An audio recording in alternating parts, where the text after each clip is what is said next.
It's now my pleasure to introduce Mr. A.J. Blaine. He's written a book called The Arsenal of Democracy, FDR, Detroit, and the Epic Quest to Arm America at War. He's the author of another book called Go Like Hell, which is the Ford and the Ferrari and the battle for speed and the glory at Le Mans. He's a contributor to the Wall Street Journal, and it says here, Playboy also. And with that, that's all I need to say. Please step up, A.J.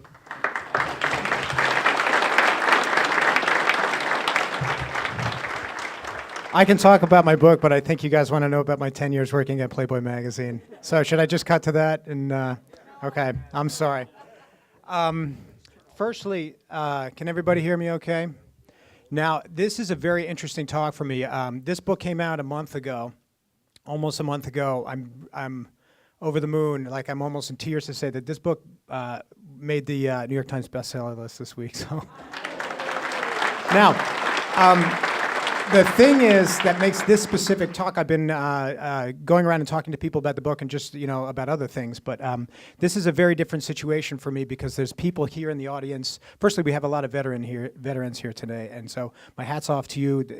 I don't understand how a person like me can stand up here and talk about a war when we have veterans, but secondly, there's a lot of people here who know as much, or in some cases more, than I do about the Willow Run Bomber Plant, which is just really incredible. So what I want to do is I'm really hoping that we can just have a sort of a group discussion that people can, please feel free to raise your hand and be like, you're a moron, you're wrong about that, or to share a memory or anything like that. So just for starters, I always like to talk when I start out just a little bit about inspiration.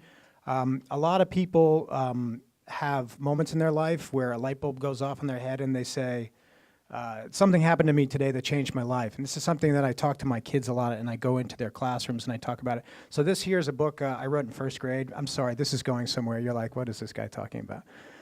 This is a book I wrote in first grade, and I remember my teacher saying to me, I remember saying to my teacher that it was a really special moment, that I liked the project, and I was just I felt inspired for the first time in my life. And she said to me, AJ, you're going to grow up and be an author. And I was like, wow, that's cool. I like that. What's an author? And so as a kid, when people would ask me what I was going to do, I always said I wanted to grow up and write books. And nobody believed me, and I didn't even believe me. Now, this book came out in 2009. This is a book about, do we have any motor racing fans? I know that, okay. So this is a book about Ford-Ferrari wars in the 1960s at the 24 Hours of Le Mans. It took me 5 years to write. When I finished it, I remember telling my wife, I had a full-time job at the beginning and one young kid at the beginning and two at the end, and I still had the job at the end. And at one point, I went and saw my doctor for a routine checkup, and he took my blood pressure, and I thought he was going to have a heart attack.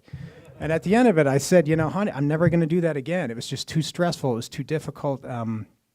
And a year goes by, and I have all these files, and I have this huge file called Ford World War II. And I'd amassed all this incredible information. I had all this material that I wanted to put in this book about Edsel Ford, about Charlie Sorensen, about the Willow Run Bomber Plant, and what happened here in this place. And I still can't believe that we're talking about this. We're not in, we're here. At the same time, right about that time, I read an article about FDR's Arsenal of Democracy speech and what it meant, and how he had this idea to become the architect of a new way of fighting a war and realizing the true potential of what this country could be. And I remember thinking, wow, if you put that story next to this one and tell them at the same time, you've got something really special. Now, when I began this book, which I'm sorry I don't have the cover, but that's the cover right there, I remember thinking like, it was almost like a surprise pregnancy. Like I remember thinking like, this is going to be really special for our family, and I have no idea how we're going to do this. We don't have the time, we don't have the resources, we don't have the money. This kind of book is expensive. There's a lot of travel involved, and but we did it. And 5 years later, came out almost a month ago, and so that's the cover.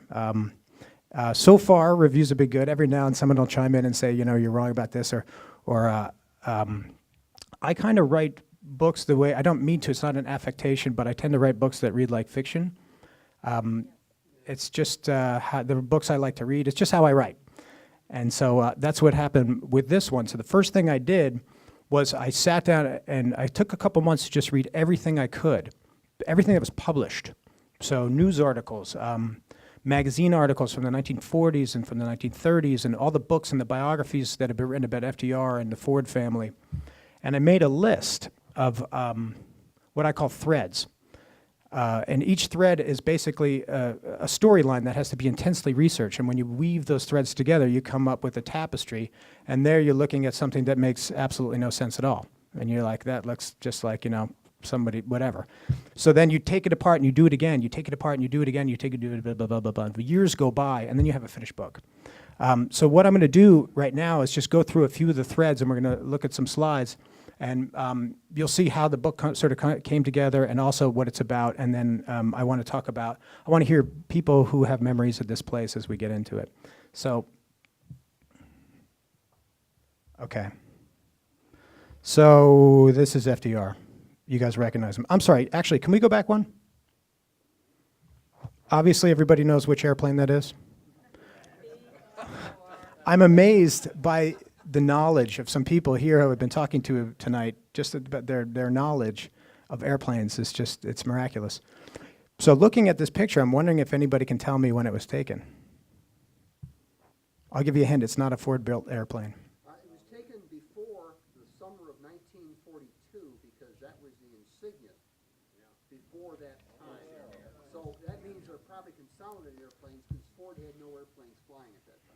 Okay, brilliant. Now say that, give me a time frame again, you said it? It's before the summer of 42. Okay, the date is May 19th, 1942. That's...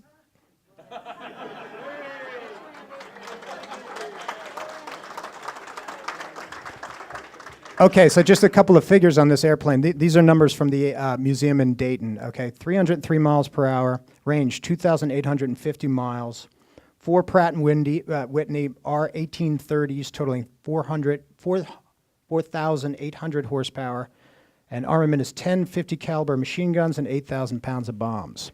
So at the beginning of the war, correct me if I'm wrong, I believe this to be true, this was the biggest, fastest, most destructive bomber in our arsenal at the beginning of the war. Okay, let's have a slide, please. All right. Was that the B-24 or the LB-30? Those were B-24s in those pictures. Thank you. That's what I was under the impression. You guys make me nervous if I get it wrong in front of this crowd. Jeez. He's the who wrote the book? Jeez. Okay. So FDR. In the prologue of the book, I set the scene in the White House, and I sort of write, and I try to make it read as if you were sitting in the room when he gave the speech on December 29th, 1940, the Arsenal Democracy speech. I want to define just in a couple of quotes here from the book what I think it meant to him. All right, so this is just sort of to set the scene that everything else that is to come. In all my reading and all my research, it really seemed miraculous to me that this man saw this war coming and that it was going to touch us far before almost everybody in this country believed that we would be involved in it, and he saw that we were going to need to get prepared, and very quickly.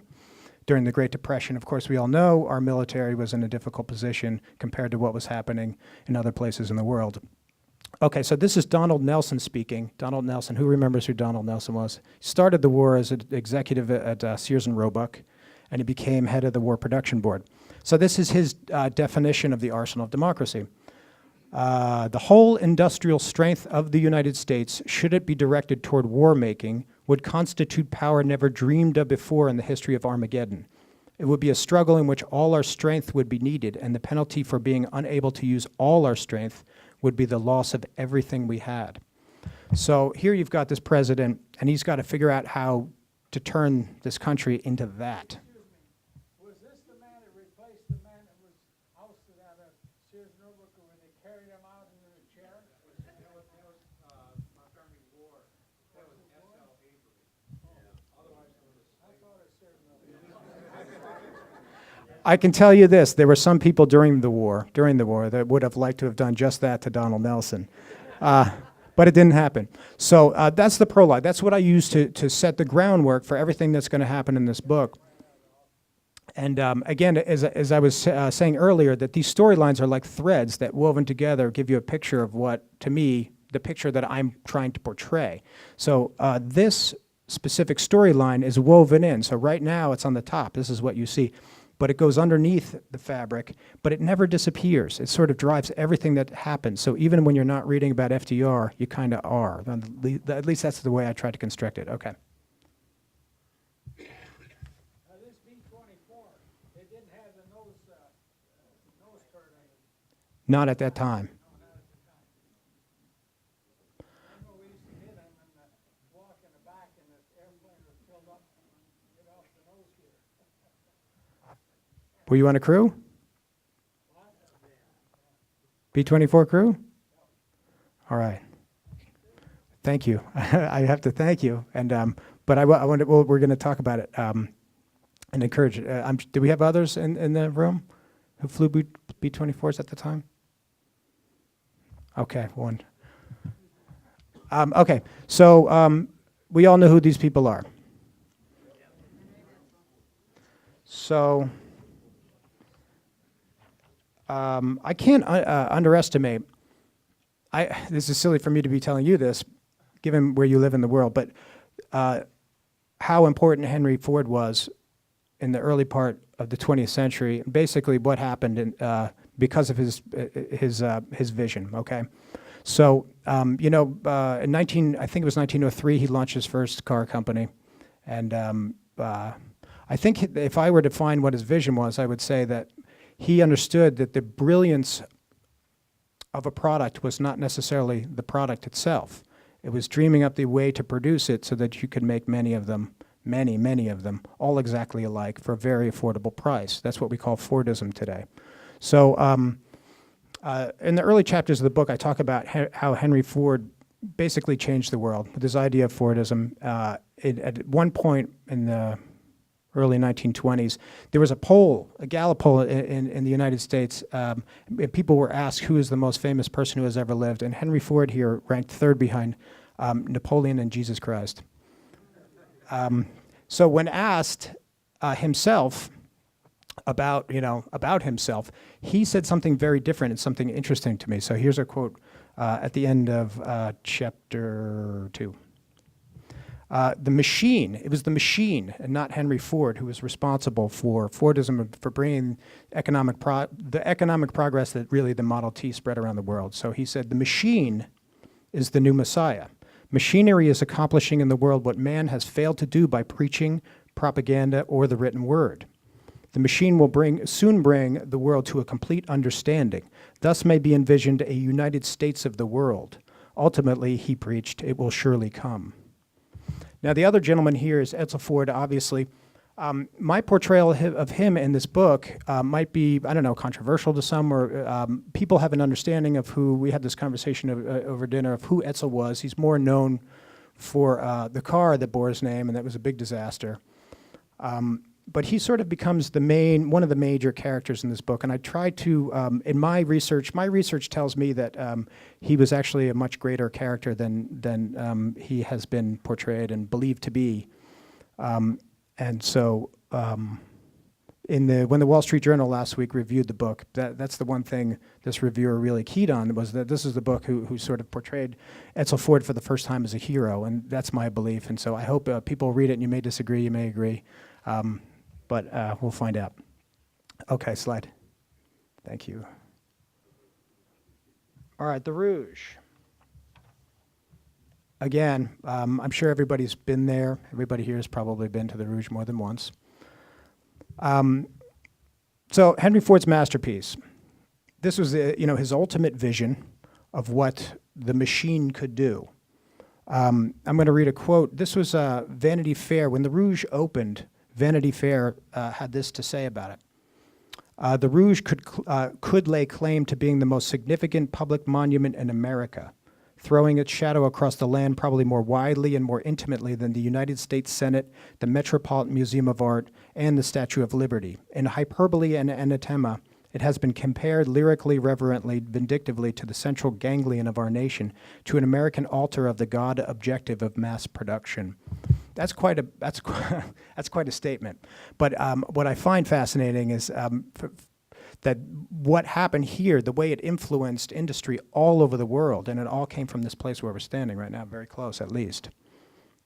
Also, now, when the war started, and FDR had this idea of what the arsenal of democracy should be, you can bet he saw this thing and thought, I got plans for this place. Okay, next one, please. All right, this is a very famous photograph. I'm sure almost everybody has seen this picture before.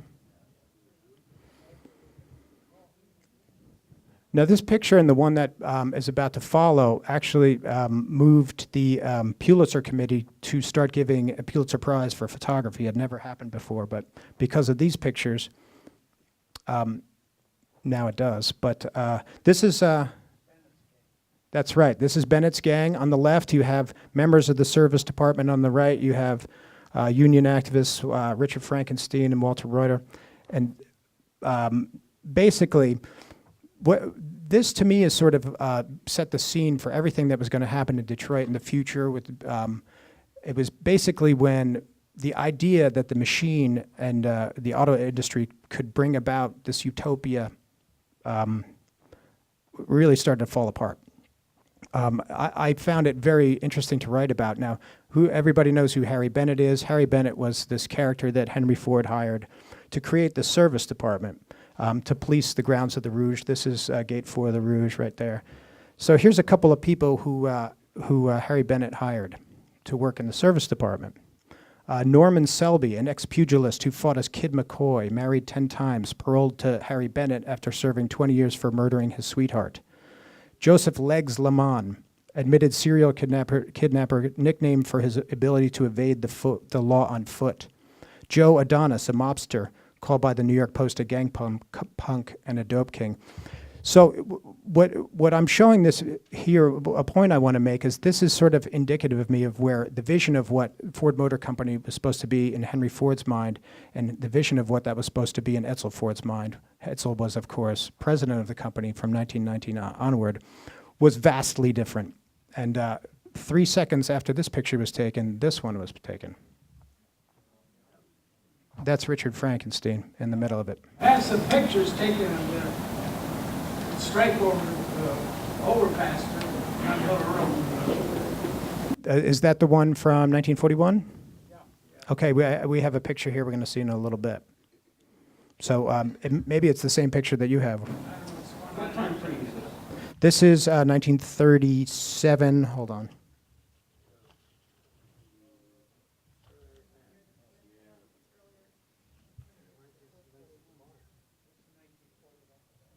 This is the Battle Overpass. It's either 37 or 38. I can pretty much guarantee, but I have to find it in here, and I'm not going to do it. Let me come back to that. Okay. Nevertheless, I'm just what I really wanted to make a point with this picture is that this was indicative of the split between Henry and Edsel Ford running this company, and there is Harry Bennett. And it's hard to imagine that this guy could become so powerful here in Detroit. He was this close to taking over the Ford empire, that close after Edsel Ford's death in 1943. How does that happen? Okay, let's have another one. Okay, one of the major characters in the book is Charles Lindbergh. Lindbergh, of course, worked here at Willow Run for many years. And before the war started, the two most outspoken anti-war activists, according to my research, were Henry Ford and Charles Lindbergh. Very controversial figures, not necessarily on the page with FDR. Neither of them, they didn't get along.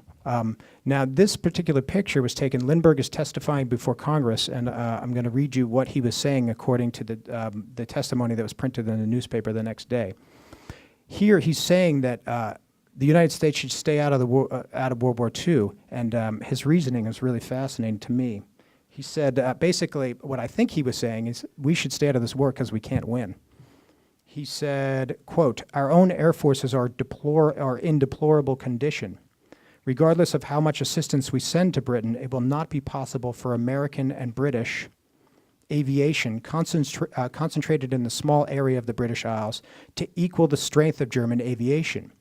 He said it would be the greatest disaster the country ever had if we joined in this war. Now, of course, once we started the war, according to my research, there were a lot of people who say that Hitler, that Lindbergh was a Nazi, that Lindbergh was this and that. I believe him to be, after the war started, I think he showed his true colors. I think his politics were extremely controversial, but I believe him to be a patriot, and I think after the war started, his actions proved it as much in the work that he did right here on these grounds. He taught a lot of the pilots at Pacific how to adjust their engine to get better power out of them. That's right. Long distance flying, how to fly long distance while conserving fuel. And here at Willow Run, his diaries are full of really interesting descriptions of high altitude flying. He wanted to see what would happen if he flew extremely high without certain equipment, because I think that he knew that the Nazis were doing the same experiments. Okay, so this is Operation Tidal Wave. Does anybody recognize this picture? That's right. Now, I have a chapter on this in the book because to me it sort of isolates the brilliance of this airplane. Not everybody said that the B-24 was great. There were a lot of people who obviously didn't. But this mission, there was only one airplane that could fly this mission because of the distance that it took to get that airplane there now and to get back. And so Ploiești, I guess in Romanian we say Ploiești. Ploiești. They decided that they had to come in, they had to fly very low altitudes to be able to escape, not trip up the radar. The mission did not go as well as planned, but this picture is quite remarkable. And the idea was, in an engineer's war, if you think about what I was saying about Henry Ford earlier, about the power of the machine and what machine could do, the idea was if we could blow up Hitler's oil refineries, of course, that we could stop the tanks and the airplanes in their tracks.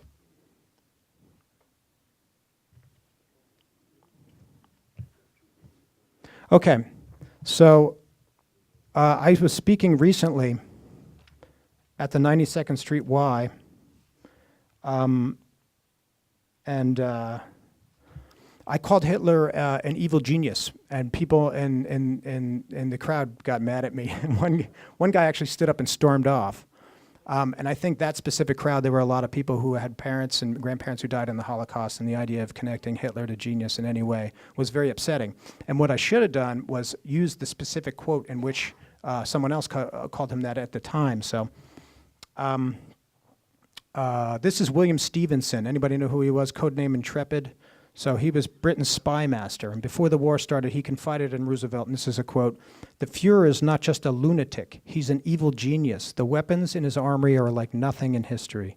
His propaganda is sophisticated. His control of the people is technologically clever. He has torn up the military textbooks and written his own." Now, this guy, of course, that's Goring. And the reason why I'm showing that picture is because I want to make a point about how this guy, I mean, if you're going to call this guy an evil genius, there's one thing you can say that's pretty impressive. This guy was crafting a fully, an Air Force before anybody had one. And on the first day of the war, he saw that the airplane could really be a game-changing weapon. And he actually had cameras mounted on his airplanes so that he could film this. And in my mind, I think this guy was such a lunatic that he had imagined what it would look like in his mind ahead of time. Nevertheless, he sat down afterward and watched the footage, and I think he was quite impressed with himself.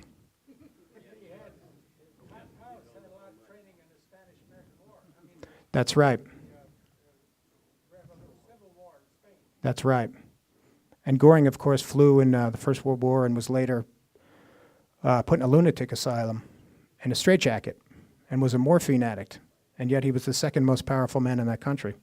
How does that happen? Okay, so this is, I want to touch upon the most controversial part of this book. Now, there's a couple things that come up. This is really a fascinating picture. When you look at it, you can see this is the strike at the Rouge in 1941. Okay, so it's April, and the Rouge is already building these Pratt & Whitney aircraft engines, and there's a strike, and FDR is furious. Everybody in Washington is furious, and they're saying, how can they strike during this war production? This is supposed to be extremely important. And FDR's response, he didn't say it like this, but the idea was that, in Hitler's Germany, you could force workers to work, and here in the United States of America, you can't do that. So now this sign that says, why did Ford get a Nazi medal? Now, of course, as probably most of you know, before the war, both Henry Ford and Charles Lindbergh, who both worked at Willow Run, were given this award by Hitler, this cross. And it was a brilliant propaganda move by Hitler. He was trying to, there was a lot of things he was trying to do. It's hard for me to put into words all the things that he was trying to express, but it worked.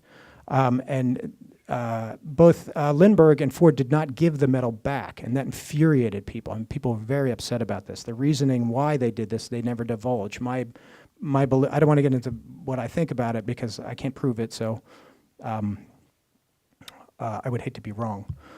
But there's two reasons I want to. Oh, extremely anti-war, yes. And so that was one of the reasons why people thought both he and Lindbergh could have been Nazi sympathizers because they were so against fighting the Nazis. So one of the things in the book that I have to go into, and this is the most controversial part, it was extremely difficult. The whole idea that in the 1930s, Germany was the one place in the world where there was a really thriving economy. There was a labor shortage there. And there were a lot of American companies investing vast amounts of money inside Nazi Germany in the mid-1930s. And among them, Ford and General Motors and many others. So one of the things I talk about in the book is what these executives had to do once they realized what was going to happen in Germany and the fact that they couldn't get this investment out. It was the Great Depression and every dollar was extremely important. They had millions and millions of dollars invested in Nazi Germany and things were starting to get really rotten there. So I don't want to go into it too much. Maybe people will read the book and you can see where my conclusions are. I was able to find all this documentation at the National Archives. The actual letters that Ford executives were writing even after the war started, to the people who were running the factories in Germany and France and were serving the Nazi war effort. And those documents are absolutely fascinating. And so I go into that here. I can tell you now, this is a book about patriotism. It's not an indictment, but it all happened at the same time. So I wanted it to be in here because that's what happened. I didn't want it to be, the book to be untrue. Going back to Lindbergh, didn't he go over to Germany and see the Air Force that carried? 3 times, I believe. And Well, that impressed us. oh yeah, and the most poignant, what I remember when you say that, is reading Hap Arnold's diaries. And Arnold talks about Lindbergh coming home and going to Washington and say, this is what's happening over there. They're building these planes. And I believe Lindbergh was allowed to fly some of those airplanes. And he was the only one, the American allowed to do that. So I think that's one of the reasons why he was so intimidated. But yes. You're trying to tell us that we're way behind times. Our Air Force was in the mountains. I think that's true. I think at that time he was right. And I think that that's what the whole story of Willow Run is about. How are we going to catch up, right? Okay. Okay, can we go back one? Okay, so before I get to the next one, we're going to, after I talk, we're going to show one more picture, and then we're going to look at some of the pictures that are here, because these pictures are way better than mine of Willow Run. Now, the book covers a lot of the story of the bomber factory and why it came about and how it came about. And so to express it briefly, what I can say is it's pretty remarkable for Edsel Ford and his right-hand man, Charlie Sorensen, and eventually Henry Ford, to undertake this ambitious industrial experiment. What they tried to do was build the biggest aviation factory in the world. They saw, basically they were hearing these rumblings from Washington. We have no Air Force. And the airplane they wanted most was the 4-engine bomber. It was an obsession. It was an obsession for Churchill. It was an obsession for FDR. They wanted this 4-engine bomber. So what happened here, obviously, right here at Willow Run, the Fords attempted to build the biggest airplane factory in the world, the biggest factory of any kind under one roof in the world, to take this B-24 and turn it into the most mass-produced American military aircraft of all time. Who can name the most mass-produced American military aircraft of all time? The B-24 Liberator, of course. They built over 18,500. That's right. So 8,000 by 4. that's right. And by the end of the war, by 1944, 70% of them were being built right here. We had one built by 4. So here's one, a last picture that I'm going to show before we get to the Willow Run pictures that I think we're going to look at. Now, do you remember at the beginning when I talked about Henry Ford explaining how the machine was the new Messiah, and he had this idea what the machine could do for economies and for people, and now this is, of course, the Tehran. This is Tehran. Here we have Stalin, FDR, and Churchill. This is the first time the three of them were there together, and I'm going to read to you now. By the way, this is Churchill's birthday. And later after this picture was taken, they had this big dinner, and Stalin walked around the table with his own bottle of vodka, and he's pouring himself shots and getting tanked, but he's not showing it. He seems totally on his feet. And General Hap Arnold wrote in his diary that I think there was water in that bottle, because he didn't share it with anybody else. Nevertheless, this is what he said. And keep in mind, Henry Ford's vision earlier in the century. Now, keep in mind, now this is what Stalin says. I want to tell you from the Russian point of view what the President and the United States have done to win the war. The most important things in this war are machines. The United States has proven that it can turn out from 8,000 to 10,000 airplanes per month.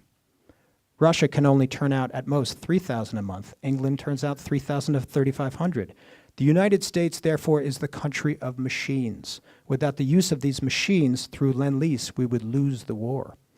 Now, FDR's speechwriter, Robert Sherwood, was there, and he's the one, along with his writing partner, who wrote the Arsenal of Democracy speech. And he later wrote in his memoir that if there was any supreme peak in Roosevelt's career, and this is saying something, I believe it might well be fixed at this moment at the end of the Tehran conference. Pretty impressive. So that's what the book is about. It's got all that stuff going in it. I hope you like it. I hope people read it. Let's talk about, what do you want to do about Willow Run? Do you want to get some pictures and Well, why don't I bring them up and Randy can comment on it, because they kind of fit the story. Exactly. One thing Ford says, keep it out of Wayne County. That's right. We all know the story of why the bomber plant is built in an L-shaped. And as a matter of fact, there's this brilliant moment. Of course, FDR visits. He goes around the country and to see what's, this arsenal of democracy coming into its own. And the first place he goes is Detroit. And they bring him up on a train. And Charlie Sorensen, we know who Charlie is, has in his diary a description of what it looked like when they lifted FDR out of the train and put him in this car. And of course, no photographers at the time would take pictures of something like that. It wasn't like it is today. Nevertheless, they're touring the factory, and they get to the L in the factory, and FDR yells, sitting next to Henry Ford, "So this is the county line." Because, of course, he had heard the story. So, okay, gentlemen. This photo right here was taken in May of 1942, and this is the first B-24 being built at the Willow Run Bomber Plant.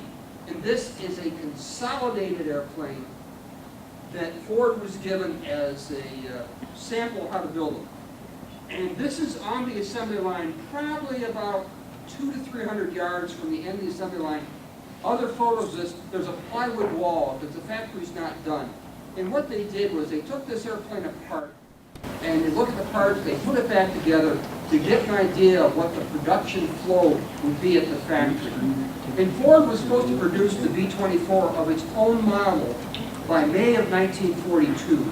And they did not build their first flying airplane until October of 1942, and that's where it got the name of Will It Run, because they were so far behind schedule. Because we're request from the back to hold it up a little bit higher? Sure. Would you like us to help you?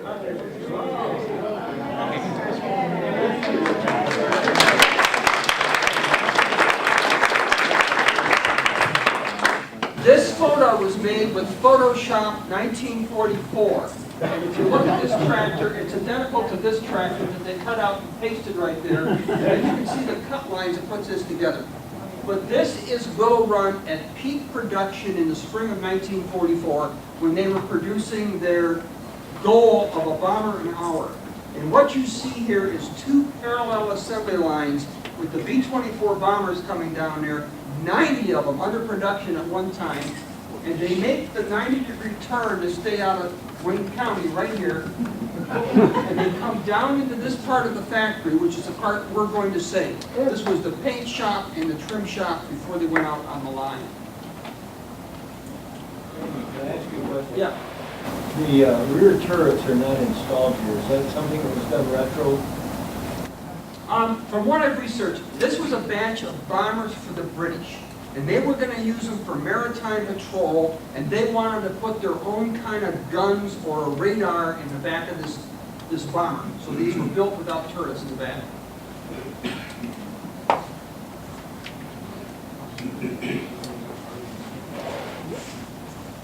This is the last bomber built at Willow Run.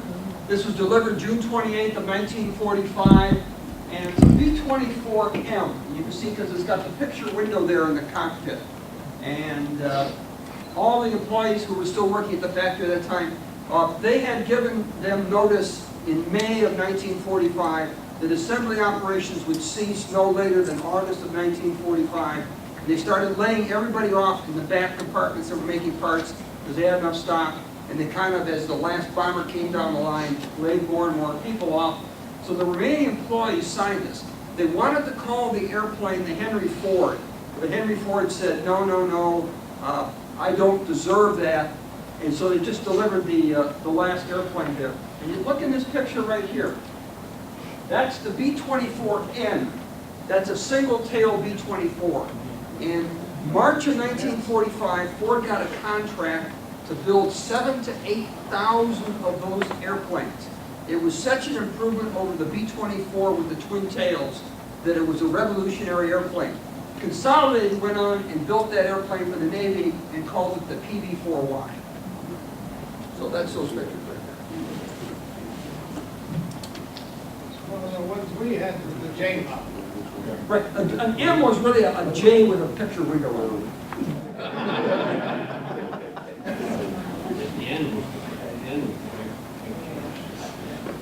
The last thing I can say is thank you. Thank you to everybody. Thank you to Michael for having me. I'm so honored to be here. Thank you.